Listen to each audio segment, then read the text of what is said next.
गंगा जल लेके मुसलमान चलल बा।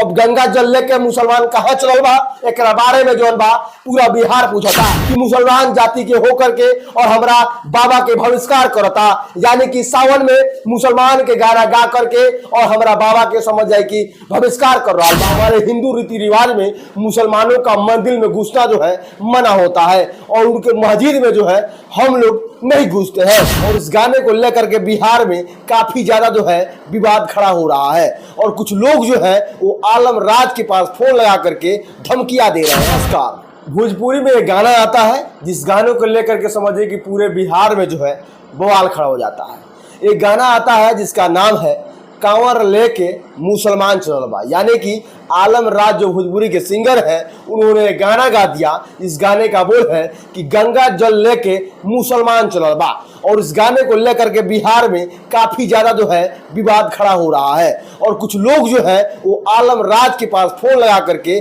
धमकियां दे रहे हैं। लेकिन आलम राज ऐसा गाना क्यों गाया इसके बारे में जो है आलम राज खुल करके और मीडिया में बोल रहे हैं। उन्होंने कहा है कि हमने हिंदू और मुस्लिम को एक करने के लिए ये गाने को गाया है, लेकिन कुछ ऐसे लोग हैं जो उनको विरोध कर रहे हैं और बार बार उनको ट्रोल कर रहे हैं। लेकिन फिर भी आलम राज इस गाने को गाते हुए अपने इंटरव्यू में बता रहे हैं कि मैंने इस गाने को पहली बार नहीं, इससे पहले भी काफी छठ पूजा गाना जो है हिंदू और मुस्लिम करके मैंने बहुत सारा गाने गाया है। लेकिन जिस गाने का बोल देखा जाए तो ऐसा है कि कांवर लेके यानी कि गंगा जल लेके मुसलमान चलल बा, यानी कि अब जरा सोचिए कि मुसलमान चलल बा। कुछ लोगों का कहना है कि हमारे हिंदू रीति रिवाज में मुसलमानों का मंदिर में घुसना जो है मना होता है और उनके मस्जिद में जो है हम लोग नहीं घुसते हैं। कुछ लोग को तो ये भी कहना है कि उनके मक्का मदीना में जो है वहां हिंदुओं को जाने नहीं दिया जाता है और हिंदुओं को जो है रोका जाता है। वहां पर जो भी हिंदू जाता है उसे कैदी बना लिया जाता है या उसको पहले ही वहां से भगा दिया जाता है। अब जरा सोचिए कि आलम राज ने ऐसा गाना गा करके सही किया है या गलत किया है।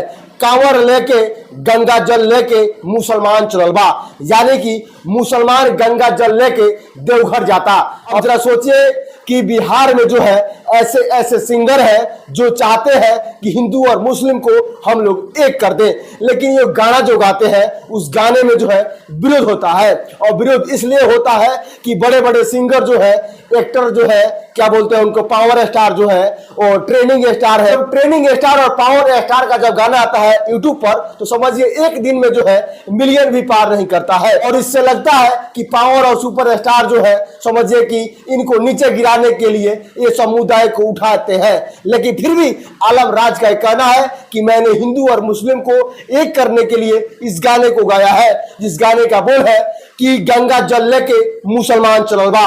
अब गंगा जल लेके मुसलमान कहाँ चलल बा एक बारे में जो बा पूरा बिहार पूछता, लेकिन गंगा जल लेके मुसलमान चलल बा ई देवघर के गाना है और वो लोगन जाई और यूट्यूब पर सर्च करी आलम राज के बोल बम सॉन्ग और इस बोल बम सॉन्ग के लेकर के बिहार में बवाल खड़ा हो गई बा।